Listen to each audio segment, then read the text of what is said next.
Good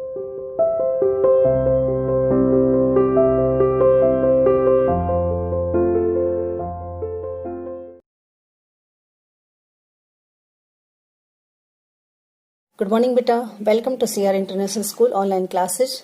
बेटा आज हम 10वीं कक्षा का एक विषय पढ़ रहे हैं वाच्य। वाच्य का एक वीडियो आपका जा चुका है जिसमें हमने पढ़ा था कर्तृवाच्य क्या होता है। कर्तृवाच्य में क्रिया का फल कर्ता पर पड़ता है, ये हमने पढ़ा। कौन कौन के से उसके नियम थे वो आपने ध्यान रखने हैं, उनसे संबंधित आपने अभ्यास करना है। लेकिन आज हम बात करेंगे कर्तृ के बाद आता है दूसरा नंबर आपका कर्मवाच्य का। कर्म का मतलब होता है कि क्रिया या करने वाला जो व्यक्ति है उसने क्या काम किया। ठीक है, काम तो किया, काम क्रिया तो हुई, लेकिन क्या क्रिया हुई, क्या काम हुआ, ये आपने पढ़ना है। और कर्मवाच्य में क्या होता है कि क्रिया का फल किस पर पड़ता है, कर्म पर पड़ता है, कर्ता पर नहीं पड़ता। जब क्रिया जो है वो कर्म के अनुसार बदलती है। तो उसी विषय को आज हमने पढ़ना है कि कर्मवाच्य क्या होता है। तो चलिए पढ़ते हैं कर्मवाच्य। इससे पहले हमने पढ़ लिया था आपका कर्तृवाच्य। आज हम बात करेंगे कर्मवाच्य की। कर्मवाच्य में कौन कौन से नियम लागू होंगे और कर्मवाच्य कौन सा होता है। जिस वाक्य में क्रिया कर्म के अनुसार बदल जाए, कर्तृवाच्य में कैसे बदल रही थी, कर्ता के अनुसार। इसमें कैसे बदलेगी, क्रिया कर्म के अनुसार बदल जाए, उसे कर्मवाच्य कहते हैं। यानी क्रिया कर्म के अनुसार बदलेगी। कर्म यदि पुल्लिंग होगा तो पुल्लिंग, कर्म अगर स्त्रीलिंग होगा तो स्त्रीलिंग। यानी कि क्रिया का असर जो है वो किस पर पड़ेगा, कर्म पर पड़ेगा, और कर्म के अनुसार ही क्रिया बदलेगी। अब कर्म कारक क्या होता है कि कर्म कारक की विभक्ति हमने पढ़ी होगी। कर्म कारक की विभक्ति क्या होती है, को होती है। जैसे आपने पढ़ा होगा कर्ता ने कर्म को कर्ण से, तो कर्म कारक की जो विभक्ति है वो क्या है, को है। ये पहचान है उसकी कि को अगर आ जाए तो। ठीक है, अब पहचान नंबर 1 यानी नियम नंबर 1 क्या कहता है कि कर्मवाच्य में कर्ता के साथ क्या लगा हो, के द्वारा या द्वारा का प्रयोग किया जाता है। ये जब भी आप कर्मवाच्य पढ़ेंगे, जो भी सेंटेंस आपका दे रखा होगा उसमें आपको दिखाई देगा कि वहां कर्ता के साथ यानी काम को करने वाला जो है उसके साथ या तो के द्वारा जुड़ा हुआ है, यानी के द्वारा वहां पे लगा हुआ होगा, या फिर खाली द्वारा भी लगा हुआ हो सकता है। नियम नंबर 1 आपको ध्यान रहेगा, को विभक्ति है और कर्ता के द्वारा या द्वारा वहां पर लगा हुआ है। कैसे लगा हुआ होगा, चलो उदाहरण देखते हैं। जैसे राम के द्वारा पत्र लिखा गया। ठीक है, तो मैंने आपको क्या बताई, पहचान कैसे करोगे, ये कर्ता के साथ। ठीक है, कर्ता के साथ क्या लगा हुआ हो, के द्वारा लगा हुआ हो। अब यहाँ पे कर्ता कौन है, राम, यानी काम को कौन कर रहा है, राम कर रहा है। और राम के तुरंत बाद पहचानना है हमने कि क्या पहचान लगी हुई हो, के द्वारा या द्वारा लगा हुआ हो। तो इसके पास क्या है, राम के साथ क्या लगा हुआ है, के द्वारा और द्वारा लगा हुआ है। तो इसका मतलब क्या है, ये कर्मवाच्य है। लेकिन हम इसी से थोड़ी कर सकते हैं काम। ठीक है, क्योंकि डेफिनेशन क्या कहती है, जो क्रिया है वो कर्म के अनुसार बदलेगी। ठीक है, तो इसलिए अगले नियम पर चलते हैं। अब अगला नियम आपका क्या कहता है, अगला नियम कहता है कि पहचान नंबर 2 क्या कहती है कि कर्मवाच्य में क्रिया हमेशा सकर्मक होगी। क्योंकि कर्म भी पाया जाता है तभी तो सकर्म माना जाता है। स का मतलब साथ, कर्म का मतलब काम, यानी काम के साथ उसे कहेंगे हम सकर्मक क्रिया। और सकर्मक अकर्मक मैंने आपको आपके कर्तृवाच्य में भी बताई थी, और यहाँ पर भी एक उदाहरण दे रही हूँ। तो आप उदाहरण देखिए। उदाहरण है, माँ के द्वारा खाना बनाया गया। ये एक सेंटेंस है। ठीक है, तो कर्ता तो क्या है यहाँ पर माँ, और पहचान क्या है, पहली पहचान की अगर हम बात करें तो के द्वारा इसमें लगा हुआ है, तो हमें पता चल गया क्या है, ये कर्मवाच्य है। लेकिन फिर भी क्या कह रहा है, हमें ये भी तो प्रूफ करना है। क्या प्रूफ करना है कि वो सकर्मक है या अकर्मक। सकर्मक है तो 100% कर्मवाच्य ही होगा। ठीक है, तो अब इनको अलग अलग करते हैं। तो मैंने बताया था कि आपको इनके 3 भाग में डिवाइड कर लीजिए। यहाँ पर कर्ता लिखो, यहाँ पे कर्म लिखो, यहाँ पर क्रिया लिखो। अब तीनों को अलग अलग बॉक्स में डाल दो जैसे जैसी है। तो हम बात करेंगे भाई हम क्रिया कैसे छांटें। जो एंडिंग होती है सेंटेंस की लगभग वही क्रिया मानी जाती है, लगभग।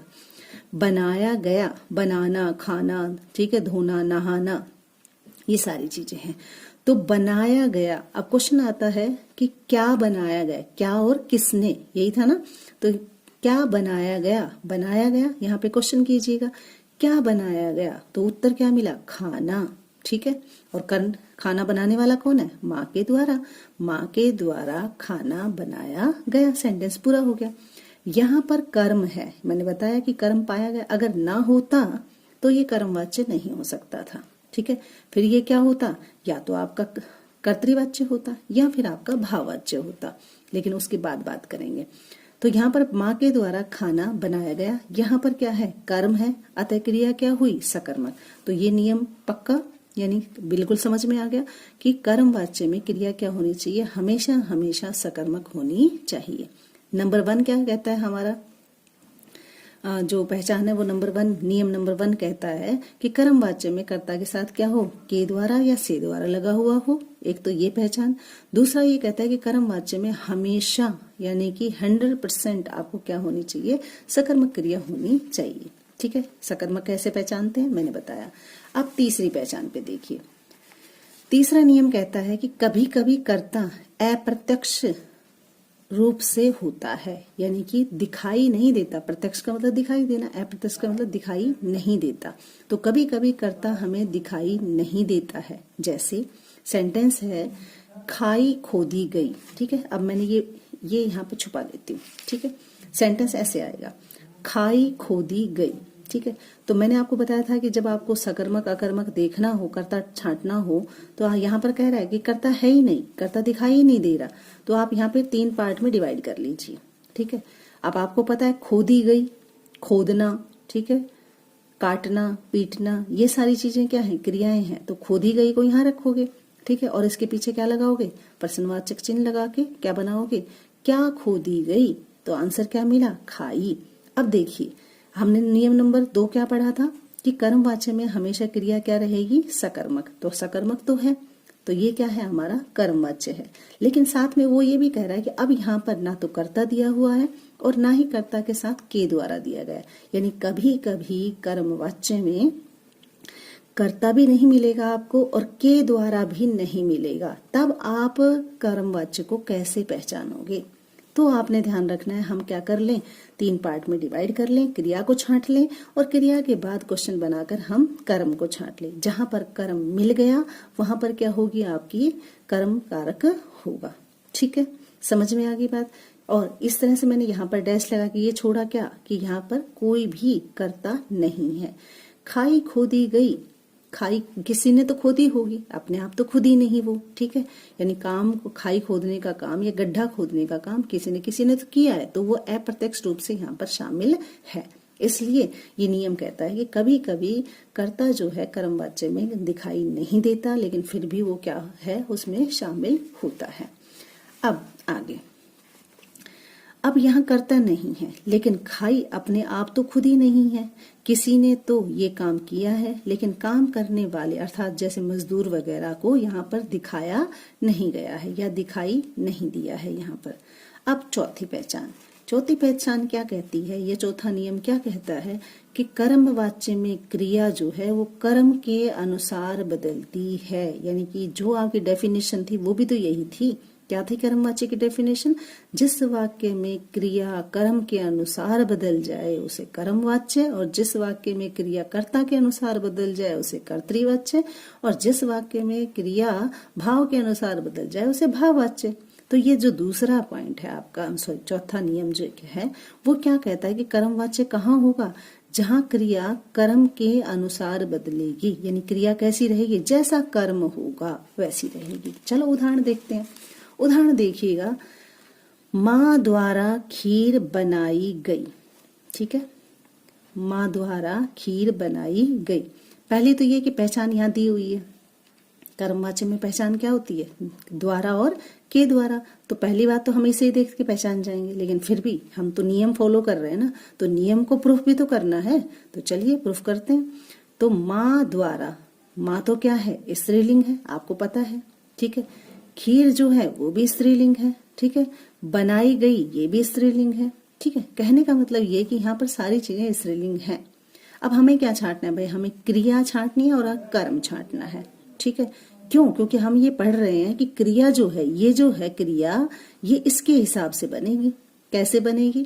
तो आप छांटिए इसको। मैंने लिख दिया है यहाँ पर, बनाई गई क्या है आपकी क्रिया है, दोनों, क्योंकि यहाँ पर जुड़ी हुई है तो ये संयुक्त क्रिया हो गई है। ठीक है, दो जब एक साथ जुड़ जाए तो उसे संयुक्त क्रिया कहते हैं। क्रिया का रूप मैंने जब आपको पढ़ाया था तब आपको बताया था।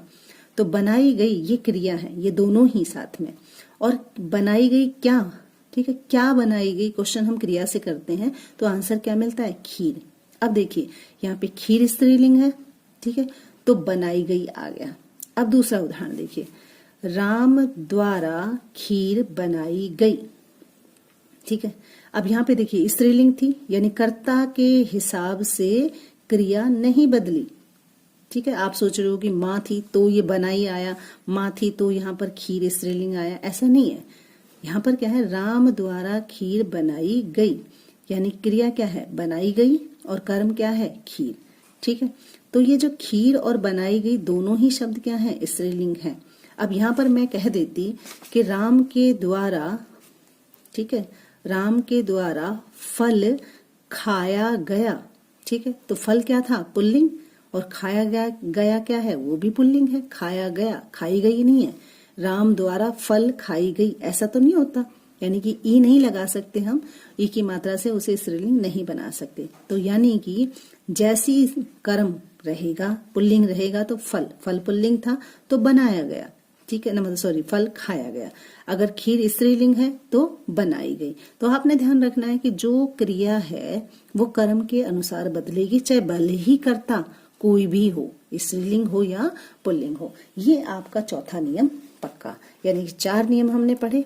पहला कौन सा, कि कर्म वाच्य की पहचान क्या है, कि उसके द्वारा, के द्वारा और से द्वारा लगा हुआ। दूसरी पहचान क्या कहती है, कि कर्म वाच्य में हमेशा और हमेशा क्रिया क्या रहेगी, सकर्मक रहेगी। तीसरा नियम क्या कहता है, कि कभी कभी कर्ता अप्रत्यक्ष रूप से भी शामिल होता है, दिखाई नहीं देता लेकिन फिर भी मौजूद रहता है। उसके बाद चौथा नियम आपका कहता है कि कर्म वाच्य में क्रिया जो है वो कर्म के अनुसार बदलती है। यानी कैसे बदलेगी, जैसा कर्म हो, क्रिया होगी वैसा ही हमारा क्या बन जाएगा, कर्म बन जाएगा। ठीक है, यानी कर्म के हिसाब से हमारी क्रिया बदल जाएगी। चलिए एक और उदाहरण देखते हैं। और दूसरा उदाहरण है आपका कि राम द्वारा गीत गाया गया। ठीक है, अब देखिए यहाँ पे राम क्या है, पुल्लिंग है। ठीक है, और गीत और गाया गया क्रिया है, यानी गीत कर्म है और गाया गया क्रिया। मैंने आपको छांटना बता रखा है, कर्ता, कर्म और क्रिया। ठीक है, तो आप देखिए गीत, यहाँ पर गीत गाया गया, गीत गाई गई थोड़ी होगा। अब यहाँ पर दूसरा सेंटेंस इसी रूप में ले रही हूँ, माँ द्वारा गीत गाया गया। अब यहाँ पे माँ क्या है, स्त्रीलिंग है, लेकिन कर्ता के अनुसार क्रिया नहीं बदल रही है। माँ के द्वारा गीत गाई गई ऐसा नहीं कह सकते आप।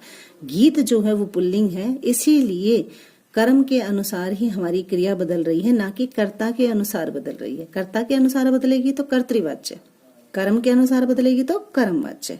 समझ में आया? अब देखिए थोड़ा एक्सप्लेन मैं नीचे कर रही हूँ। कर्म वाच्य में भले ही कर्ता स्त्रीलिंग हो या पुल्लिंग हो, इसका कोई भी प्रभाव क्रिया पर नहीं पड़ेगा। किस में नहीं पड़ेगा? कर्म वाच्य में। यानी कर्म वाच्य में कर्ता जो है चाहे स्त्रीलिंग हो या पुल्लिंग हो, क्रिया पर उसका कोई असर नहीं पड़ेगा। यानी कि इस पर कोई असर नहीं हुआ इस चीज का। ठीक है, लेकिन कर्म स्त्रीलिंग है, यानी कि ये स्त्रीलिंग है तो क्रिया स्त्रीलिंग होगी। अगर ये पुल्लिंग है तो क्रिया क्या होगी? पुल्लिंग। ठीक है, तो ये आपने ध्यान रखना है कि क्रिया किसके अनुसार बदलेगी? आपके कर्म के अनुसार बदलेगी। यानी कि ये हमारा कौन सा नियम था? चौथा। अब पांचवा नियम आपका क्या कहता है? कि पांचवा नियम कहता है कि कर्म वाच्य में क्रिया के साथ हमें क्या लगाना है? क्या, किसे, किसको लगाकर प्रश्न बना लो। क्या लगा लो? क्या, किसे और किसको लगाकर प्रश्न बना ले तो जो जवाब आएगा उसमें आपका क्या आ जाएगा? कर्मवाच्य आ जाएगा। अगर कर्मवाच्य है तो वो कर्म आ गया तो वो कर्मवाच्य, अगर नहीं आया तो या तो वो कर्तृवाच्य है या वो भाववाच्य है। देखिए जैसे राम द्वारा रावण को मारा गया। ठीक है, तो मैंने पहला नियम जब इसका बताया था, आपको बताया था भी कर्म वाच्य की विभक्ति क्या होती है, को होती है। तो कर्म यहाँ पर ये होगा, ना कि ये तो हमारा क्या है, कर्ता है। ठीक है। दूसरी पहचान क्या बता रहे हैं कि राम कर्ता है और कर्ता के तुरंत बाद यदि द्वारा और के द्वारा आ जाए तो वहां पर भी हमारा क्या हो जाएगा, कर्मवाच्य हो जाएगा। ठीक है। अब यहाँ पर रावण जो है वो क्या है, आपका पुल्लिंग है और यहाँ पर मारा गया। ठीक है, समझ में आया। तो रावण को मारना, मारा गया, ये भी आपकी क्रिया इसी कर्म के अनुसार बदलेगी। तो क्वेश्चन क्या कह रहा था कि क्या, किसे और किसको लगाकर देख लें। क्रिया क्या है, मारा गया, और मारा गया में हम कौन सा क्वेश्चन लगा के दे सकते हैं, भाई किसको मारा। ठीक है, क्या मारा थोड़ी कहेंगे। ठीक है, या किसे मारा ऐसे भी कह सकते हैं, किसे मारा या किसको मारा, किसने मारा ऐसा नहीं कहेंगे। ठीक है, किसको मारा, आंसर क्या मिला आपको, रावण को। ठीक है, इसी तरह से दूसरा देखिए, मैंने महाभारत देखी। ठीक है, अब देखिए यहाँ पर ना तो द्वारा जुड़ा हुआ है, ना यहाँ पर को जुड़ा हुआ है। तो अब हम पहचान कैसे करेंगे, हम पहचान करेंगे क्रिया को और कर्म को देखकर। ठीक है, तो हमारी क्रिया क्या है, देखी, क्या है, स्त्रीलिंग। ठीक है, और महाभारत क्या हो गया, हमारा कर्म। महाभारत देखी या महाभारत देखा, देखा तो नहीं कर सकते, हम क्या कहते हैं, महाभारत देखी। और क्वेश्चन लगा के देख लीजिए, अभी हमने क्या था, क्या देखी। अब यहाँ पे देखियो, क्या देखा थोड़ी होता है, क्या देखी, क्या देखी, उत्तर क्या मिला, महाभारत। तो कर्म आ गया, और कर्म किसके अनुसार बदल रहा है, हमारी क्रिया के अनुसार बदल रहा है। और उदाहरण देखिए, अध्यापक के द्वारा छात्रों को काम दिया गया। ठीक है, अब इसमें कर्म छांटना हो तो कैसे छांटोगे आप, 3 पॉइंट आप बनाइए, लाइन खींचिए। दिया गया, ठीक है, काम दिया गया, काम से लेंगे, काम दिया गया, काम किसे दिया गया, छात्रों को आ गया तो कर्म कारक, फिर भी नहीं आए तो ये कर्म के अंतर्गत आता है आपका, तो इसलिए कर्म कारक हो जाएगा। अब छात्रों को, ठीक है, छात्र हो या छात्राओं हो को काम दिया गया, यहाँ पुल्लिंग है तो यहाँ पर भी पुल्लिंग ही आएगा। इस तरह से आपने इसे ध्यान रखना है।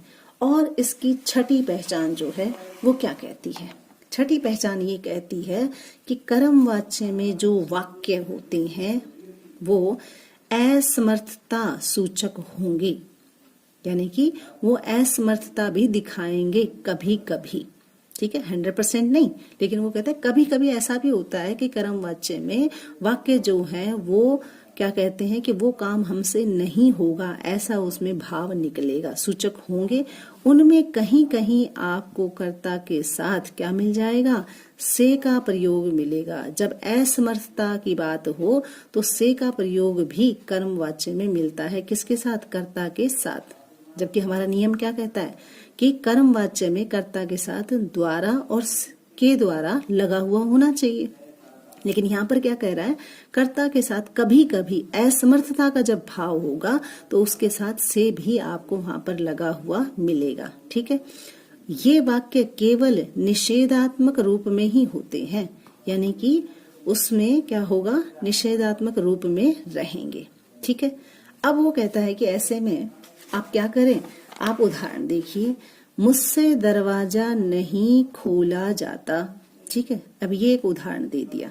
ठीक, अब वो कह रहा है कि आप इसे छांटिए, अलग कीजिए। अब देखिए मैं क्या कर रही हूँ, कर्ता के साथ क्या लगा हुआ है, से। ठीक है, नहीं का प्रयोग भी हो गया, यानी कि कर्ता में क्या दिखा रहा है, से दिखा रहा है और नहीं भी दिखा रहा है। अब क्या करना है, कैसे पहचानोगे। ठीक है, क्या दे रहा है सेंटेंस, मुझसे दरवाजा नहीं खोला जाता। ठीक है, ये सेंटेंस है, से दिया हुआ है, नहीं दिया हुआ है। अब कहते हैं हमें ध्यान क्या रखना है, कर्मवाच्य और भाववाच्य दोनों में ही असमर्थता, विवशता, निषेधात्मक वाक्यों का प्रयोग होता है। ये दोनों में ही ऐसा होता है, किसमें, कर्मवाच्य में भी और भाववाच्य में भी। कर्म में कभी कभी और भाव में हमेशा ऐसा होता है कि असमर्थता मिलेगी, विवशता मिलेगी और निषेध यानी नेगेटिव सेंटेंस वहां पर मिलेंगे। लेकिन क्या ध्यान रखना है, लेकिन कर्मवाच्य में क्रिया सकर्मक मिलेगी। क्या मिलेगी, सकर्मक, उसमें कर्म साथ होगा। ठीक है। लेकिन भाववाच्य में क्रिया क्या मिलती है? अकर्मक। बस इसी अंतर से ये दोनों अलग अलग हो जाते हैं, वरना कभी कभी एक जैसे ही दिखते हैं, तो हमें इसका विशेष ध्यान रखना है। अब यहाँ पर देखिए, ठीक है, मुझसे दरवाजा नहीं खोला जाता, ठीक है, नहीं खोला जाता, ठीक है, क्या दरवाजा, कर्म आ गया, ठीक है, क्या आ गया इसमें? कर्म आ गया। और जबकि ये क्या कह रहा है? भाववाच्य में क्रिया अकर्मक होती है, ठीक है। जबकि भाववाच्य की पहचान क्या है? उसमें से भी लगा होता है, उसमें नेगेटिव भी होता है, ठीक है। लेकिन उसमें क्या कह रहा है? कर्म नहीं होता। किसमें? भाव में। और कर्म में कर्म होता है। ये भले ही भाववाच्य की पहचान है से और नहीं, तो हम इसे गलती से भी भाववाच्य नहीं करेंगे।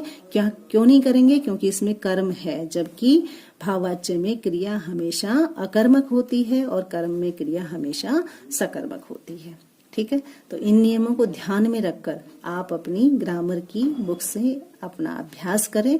और आपने 2 वाच्य पढ़ लिए हैं, कौन कौन सा? कर्तरी और कर्मवाच्य। अगले वीडियो में हम बात करेंगे भाववाच्य की। तब तक आप प्रैक्टिस करते रहिए और इन नियमों को याद करते रहिए। धन्यवाद।